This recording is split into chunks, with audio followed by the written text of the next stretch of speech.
maging active sa lahat ng social media accounts. So, kinausap ko si Dada na siya na muna yung mag-aasikaso doon sa bahay ni Lola, at sa susunod na projects, collab na kami ni Dada. May panibagong project na namang gagawin dun sa bahay ni Lola, at ako'y maya-maya pupunta sa hardware para bumili ng materyales. Ano?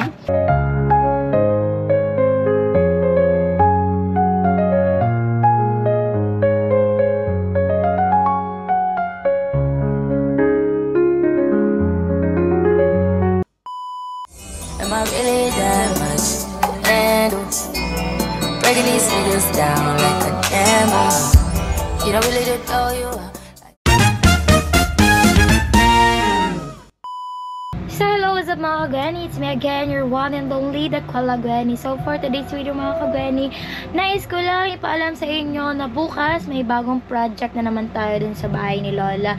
So ngayon pala magpapaalam na muna ako sa inyo na ako hindi muna makakapag-vlog doon kasi ako yung nag-e-edit ng mga videos, and kailangan ko rin na maging active sa lahat ng social media accounts. So, kinausap ko si Dada na siya na muna yung mag-aasikaso doon sa bahay ni Lola, at sa susunod na projects, collab na kami ni Dada. Kaming dalawa na yung makikita nyo sa susunod na vlog. So, sa ngayon, ipapaalam ko sa inyo na si Dada yung mabablog bukas. So, abangan yan mga kagwani. So, paalam muna. Ibibigay ko muna to kay Dada. Bye-bye! The next day. Morning mga Gwenny. May panibagong project na namang gagawin dun sa bahay ni Lola, at ako'y maya-maya pupunta sa hardware para bumili ng materyales. Yan. Napakaganda ng sikat ng araw ngayon. Napakainit. Bumalik na sa dati yung panahon. Kaya lang, yun na naman yung problema. Masyadong mainit, malinsangan, ayan, pero okay lang. Kasi mas maganda yung ganitong panahon kaysa sa maulan. Buti nga yung mga namumuong bagyo ay hindi dumadaan dito. Napakaswerte naman ng lugar na to, at iniiwasan ng bagyo. At yung hangin bagat ay talagang tumigil na. Siguro tapos na yung season niya. Kaya ano na lang yung hangin dito, banayad na lang. Kaya lang yung mga tao hindi pa rin bumabalik dito sa Boulevard kagaya ng dating napakaraming tao pagka sasapit na yung hapon hanggang gabi. Ngayon mangilan-ilan na lang ang pupunta dito. Siguro gawa ng August ngayon, at medyo siguro kinakapos na sila sa budget, kaya hindi na sila nagliliwaliw o namamasyal, kasi hindi kasi pwedeng mamasyal na wala ka ng kahit konting pera sa bulsa. Dahil kung abutin ka ng kung gusto mong kumain o nauuhaw ka, syempre bibili ka, bira naman yung may libreng tubig dito at pagkain. Kaya siguro ganun yung nangyayari dito.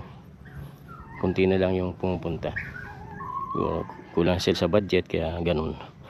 Sana naman ay bumalik na sa dati yung yung takbo ng negosyo dito, para bumalik ulit yung mga namumuhunan. Kasi sa ngayon po ay kunti na lang po kaming nagtitinda dito. Siguro mga 5 na lang. Minsan yung iba nagsasarado pa. Dito nga sa katabi namin magpaparenta na lang yung paparenta na lang daw yung pwesto nila, kasi lugi sila. Kasi nagbabayad sila ng katulong 2, kulang pa dun sa kinikita nila gabi-gabi. Kaya ayun nangyari, desisyon silang magsarado at paupahan na lang sa iba. Yan. Dito naman sa kanan namin ay ito yung mga benta.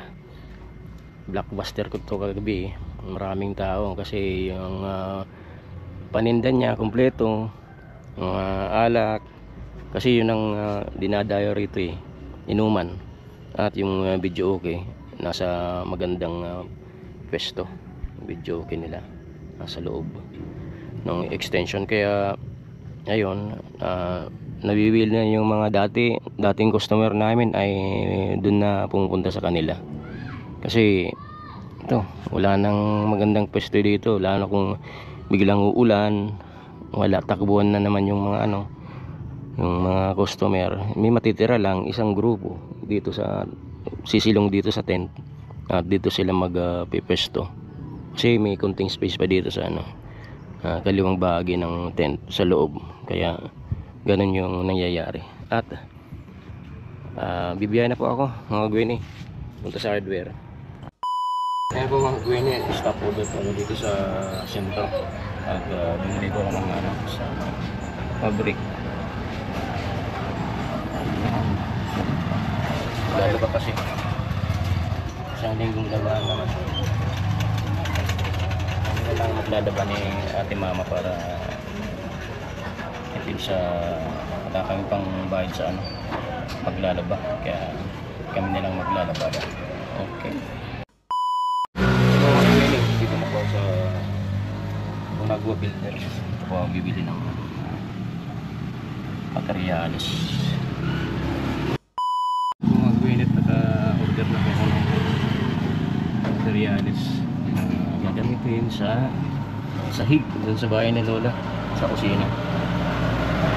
Dahil reports yung mga kapal. Inakutan ni Kuya. Ano? Ano na to? Baso, di wala tayo sa. Diyan.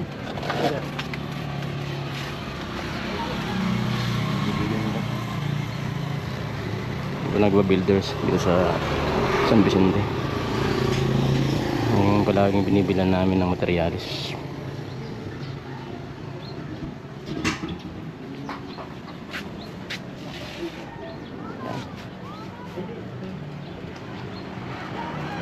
Pansaig.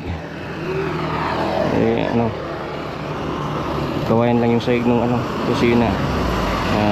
Papalitan nito po para mas magandang tingnan.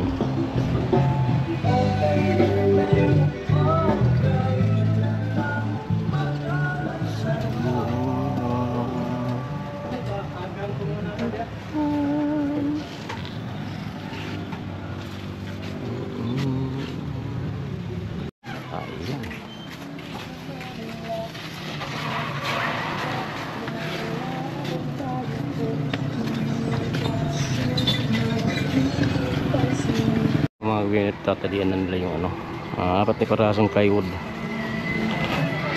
Ayan.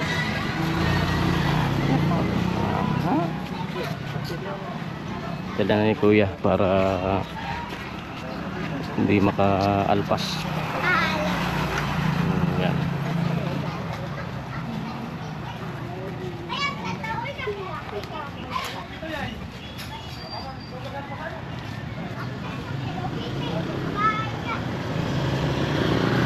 Minute nakarga na yung apat na plywood at paalis na po ako. Balik na sa bahay ni Lola sa kalsada na ko dadaan. Yan mga kagwene, at dumating na po ako dito sa harap ng bahay ni Lola.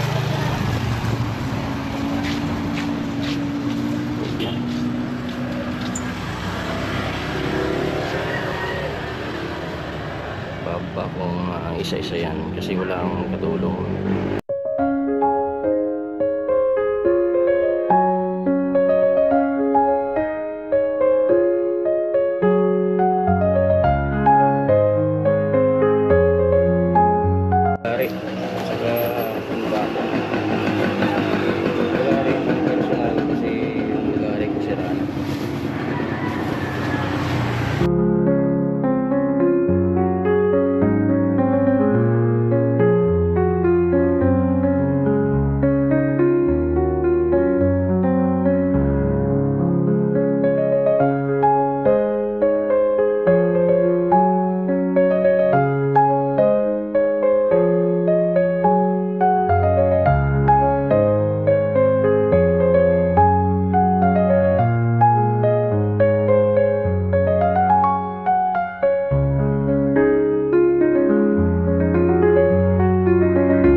Nakakapagod.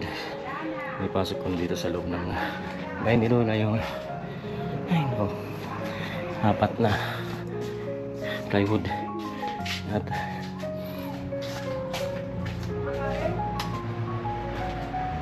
kanina bumili ko ng ano kasi mura lang dun sa hardware yung lagaring kahoy kasi yung lagari ko ano putol na yung hawakan at saka mapurol na may kakapagod ng gagamitin.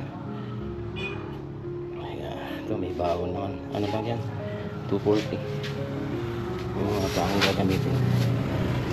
Baka pa naman doon yung natira ng ula, sa kanilang bibili kong gulang. Ayan po, ay nako, at ito po yung papalitan.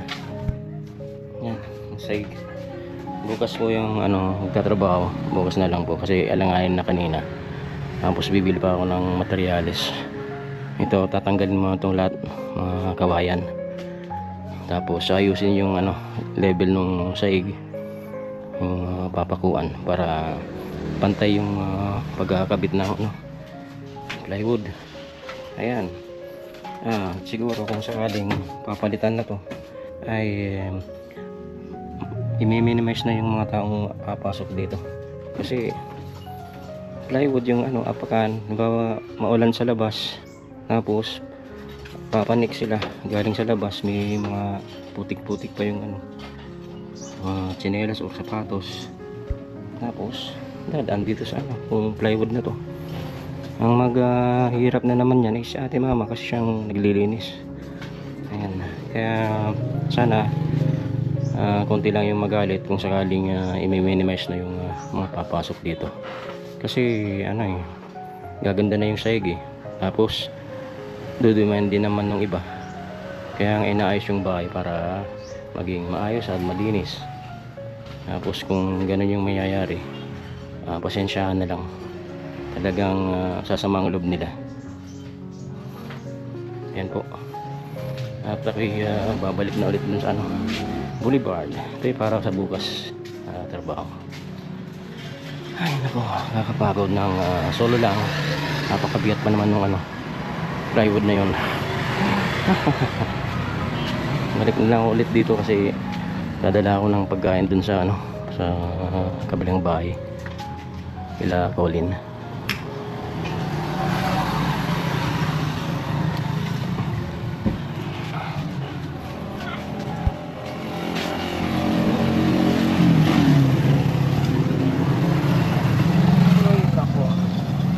Nakakapagod talaga. Ay, yung pala, tagahan, makakalimutan ko. Saan pala yun dun?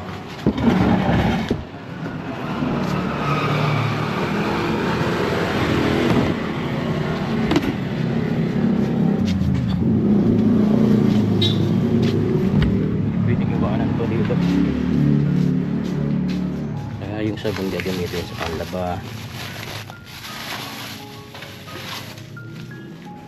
Lalaba at maglalaba kami kahit tanghali na. Ngayon po hindi na nga nagbabarbecue kasi mahina nga yung bintahan dun sa taas, kakalug-lugi. Kahit nga mumurahin na yung yung tinitinda namin, hindi pa nauubos kasi kulang nga yung tao, kulang na yung pumupunta doon. Kaya ay nako, lang, tsaga-tsaga lang para may kitain. Nagbabalik na po ako dun sa Boulevard. Ayan mga Gwenny, napakainit lang pa ngayon. Yan mga Gwenny, at long last konting ginawa dito sa Boulevard. Yan, bye Gwen. Pagkainit ang panahon, wala man lang tao kahit isa dito sa Boulevard. Linis, tahimik.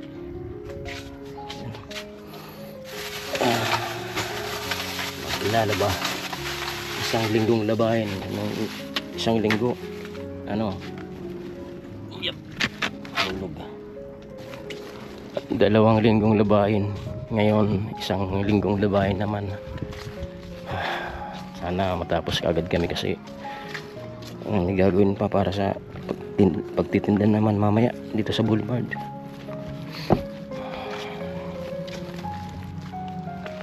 Laki ang ginagawa ni ate mama.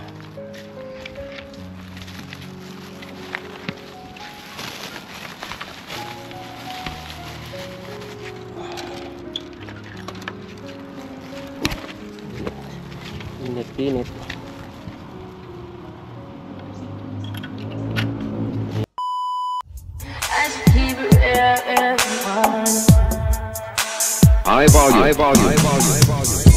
Am I really that much?